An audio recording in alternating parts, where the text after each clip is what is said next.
Do you guys want to know how this donut shop right behind me sells out of donuts every single day? Well, I'm about to go talk to the owners, and we're going to find out not only how they sell out every day, but how they built the business from the ground up, how they got to where they're at, and how they make millions of dollars selling donuts. Let's go ahead and jump right into it.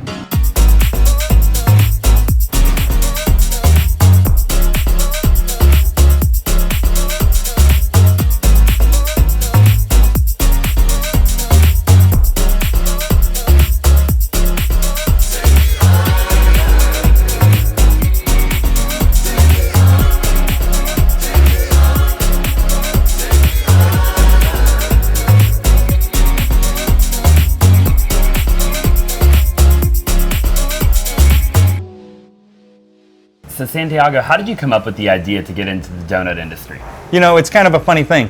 I've always loved donuts, but I never knew that I was going to make this my life, right? The passion behind it. The idea came from, you know, I've always had donuts, and I've thought, you know what, I bet you there's a niche here where we can go and not reinvent the donut, but perfect the donut. So that's been the idea. So all of our donuts, you'll see, they're not like any other donuts, but at the same time, they're not too far off of what a regular donut is that you would expect. So whenever people come in, they're not like, wait a minute, this isn't a donut. They're saying like, dang, this is a donut, but it's like a donut. This is like the dream donut, right? So that's kind of where it came from. I just wanted to do something and perfect what it could be and what it should be. And how did you do that? I mean, what logistically, like how do the donuts actually look the way that they do? Right? Well, it wasn't as easy as some people think, right? A lot of people think, hey, I'm just going to get a big old fat donut cutter and I can cut out a big fat donut, and guess what they end up with? A big fat blob.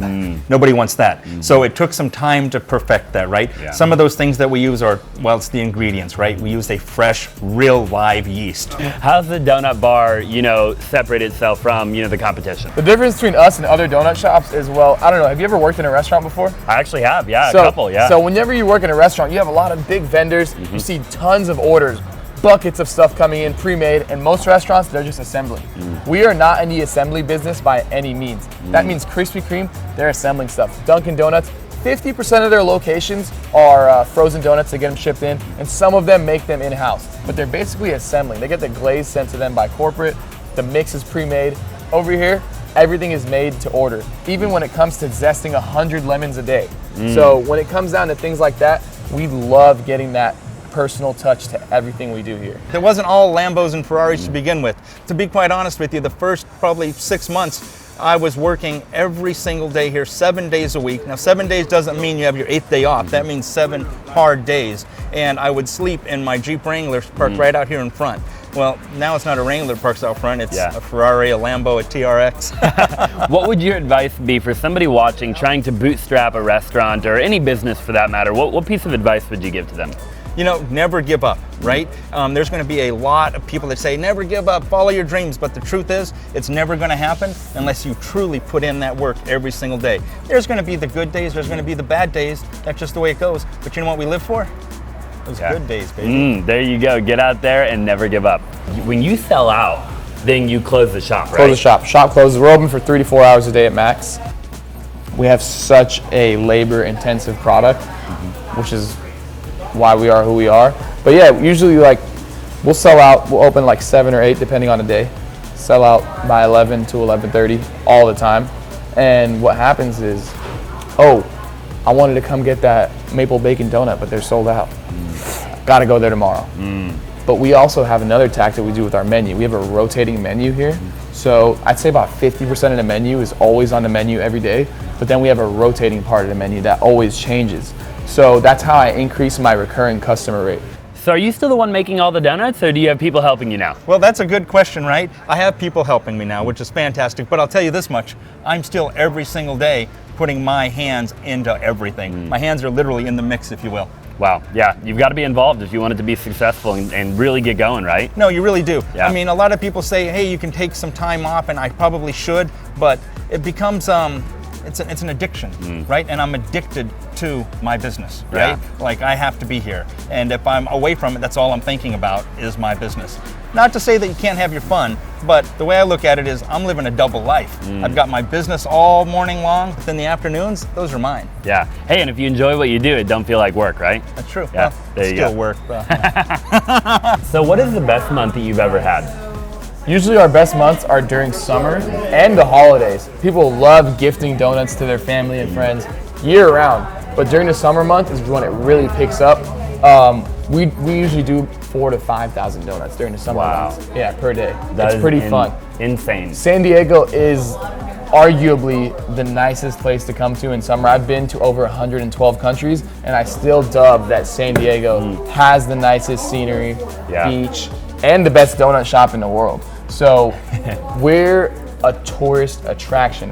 When you go on Google Maps and you look at San Diego, you see Donut Bar's logo before anything else. And that's because people love us on TripAdvisor, Yelp, Google. We're the most reviewed donut shop in the whole world. Which is an insane statistic. How important do you think it is being in the heart of downtown? Being in the heart of downtown is super important because we're surrounded by tons of corporate offices. A lot of our orders come from corporate offices, and we're surrounded by the Union Tribune building. We got the Passport office. We got WeWork. So many buildings here, and on top of that, there's so much labor for all the restaurants we have here. So people are walking across the streets. It's one of the nicest downtowns in America, in my opinion. People love walking here because you could take a few steps, you'll end up at the beach. And you could take a few other steps and you'll end up at the best donut shop in the world. How did you become such a phenomenal chef?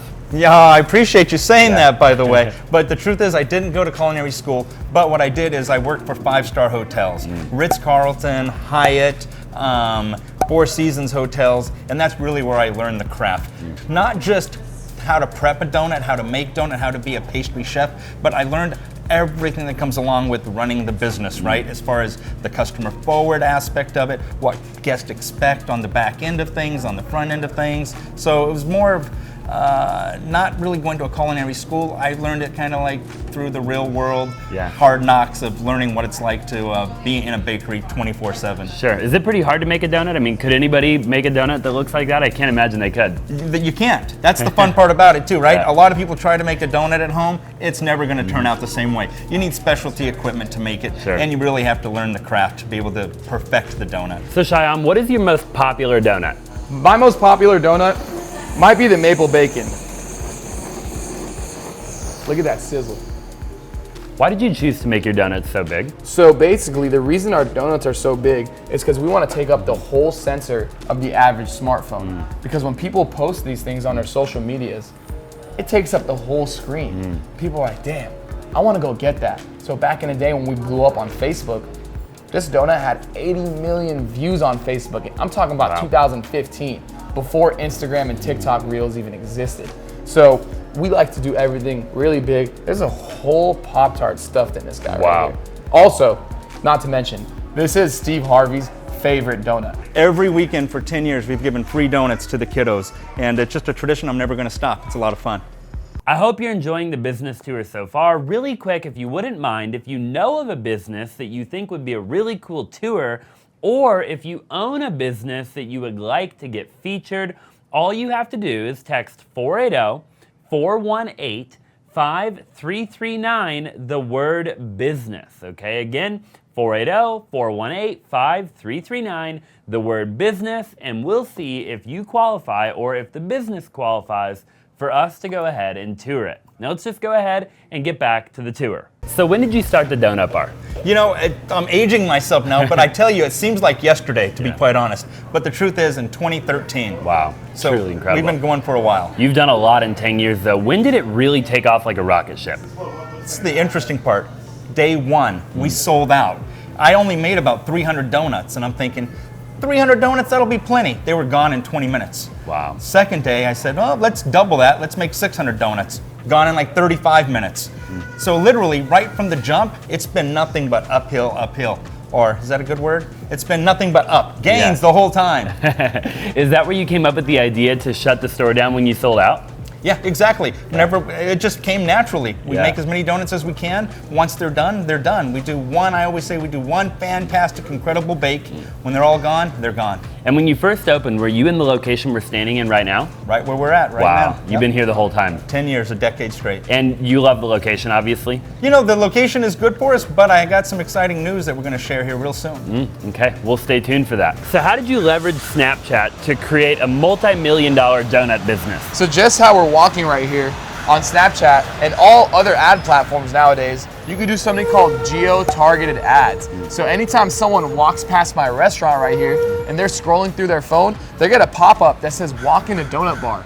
So if someone walks within a certain radius, I actually mapped out this whole block. So anyone that walks around this neighborhood, 50% of the people who do, they'll get an ad on their phone that says come to donut bar. And that's very, very important to capture all the foot traffic you may be missing out on. Make sure you're doing that if you're not already. So we're standing out here in front of the shop and we've got a ton of awards down here, right? So talk to me about some of the awards that you've won and TV shows and all that. You know, it's so funny, right?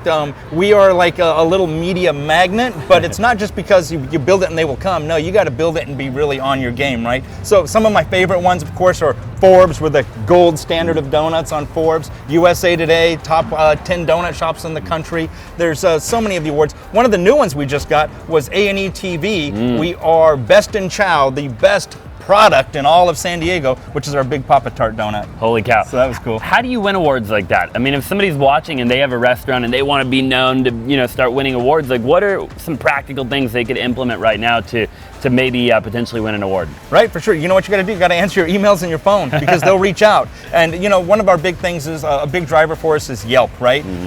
Whenever the review sites, they're blowing us up. We have over 10,000 photos on Yelp, 5,000 reviews. That's another one we just now won is another award by Yelp. And all of these places, they will award good hard work. So it's not as far as just reaching out and hopefully somebody's going to give you an award. You have to earn them.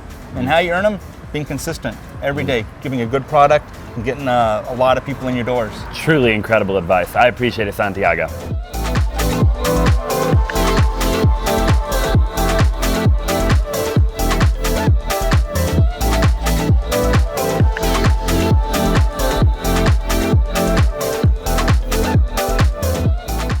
So what was the initial investment to start the donut bar? You know, it's not as much as most people would think, to be quite honest with you. The very first day we started, I think I probably had about $5,000 left in my pocket. Wow. And so the initial cost of all the equipment, everything all in, was probably close to about $55,000 to $100,000. But this is me starting out with used equipment right from the jump. It took a while, about the first 6 months, where I said, wait a minute, we've made it all back right away, real quick. Now let's start getting that new specialty equipment that I couldn't believe. What's the average price of a donut here? Average price of a donut is going to range between $5 and $8 depending on what you get. And what's your profit margin on a donut? Our profit margins on a donuts are around 70%. Cool.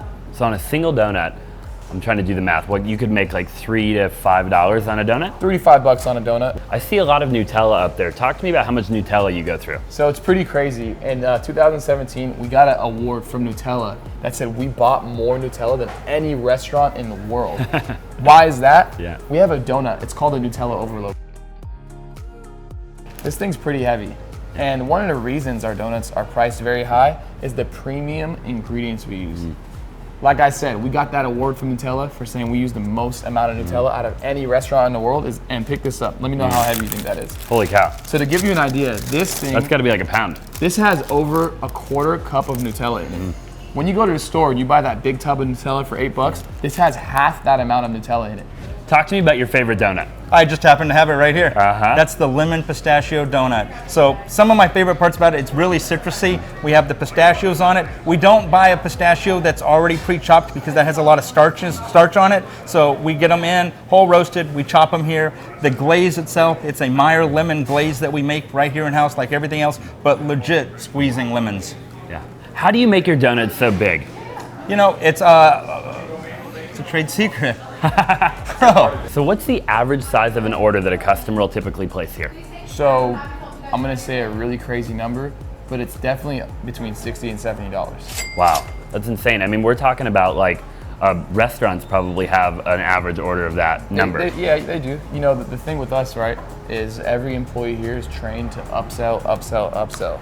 Someone walks in wanting to buy one donut, by the time he's at the register, I got him buying a dozen for his aunt and his uncle. What is the most amount of donuts you've ever sold in a single day? The most amount of donuts we've ever sold in a single day is 15,000. That is insane. Google corporate placed an order for 15,000 donuts. Wow. And it was pretty big. But we've definitely had some 10 to 15,000 donut days, definitely in the past few years. For sure. Do you have any idea what an average day is? Just a typical day. How many donuts do you sell? So the average day, we sell about 3,000 to 4,000 donuts, and we do sell out pretty quick. 3,000 to 4,000 donuts. Yes. So what is one of the main reasons why there are so many failing restaurants out there? It's pretty crazy, but as a creative person, you kind of fall in love with your creation, and you have a crazy emotional attachment to it. So there's so many chefs. I don't know if any of you have seen Robert Irvine, Gordon Ramsay, these guys go into the failing restaurants and they're like, why do you make 100 G's a year and you have the same items on the menu? Well, if it doesn't work, you better change it. And there's so many chefs and restaurant owners that are so passionate about their menu. They're so passionate about their grandma's pasta recipe that's on their menu. But guess what? That pasta that's on your menu could be the reason why your restaurant's losing 900 grand a year. Yeah. Now let me ask you a question. Is your passion worth your restaurant failing? No. The number one rule when it comes to opening any business, restaurants in specific, sell what sells. Don't sell what you want to sell. Because at the end of the day, it's not about what you want, because you're not the customer. It's about what the customers want. Sometimes people are going to say, what's your favorite donut? And if all the employees point to one donut every day, all day, that donut's going to be gone and I'm going to have extra inventory. So you want to make sure your employees are trained. It's almost like split testing ads, where one customer gets told that this is their favorite donut and then another customer gets told that this is their favorite donut. That's how I guaranteed I'm always sold out every day. What are some ways as a restaurant owner that you could help cover some of your overhead?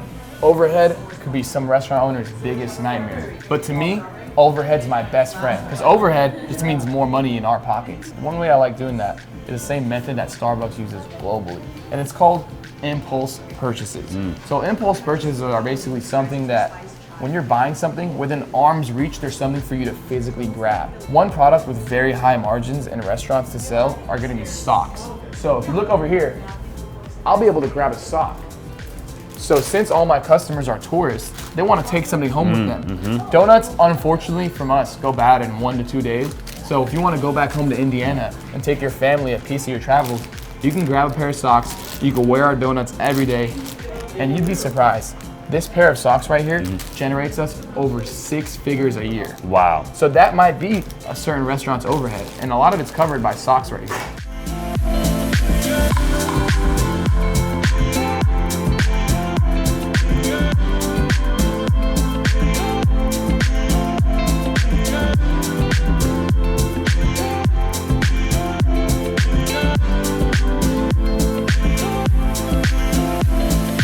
Thank you so much for watching the business tour with the Donut Bar. They're really awesome people, and you should definitely go check them out if you haven't already. All of their information will be in the link down in the description below. Definitely go check them out. And also, I'm actually standing in one of my businesses right now, so if you haven't already, I would greatly appreciate if you would consider subscribing to the channel. Drop a comment down below what you liked about the video, and definitely go check out some of my other content. I would greatly appreciate that, and I'll look forward to seeing you in the next tour.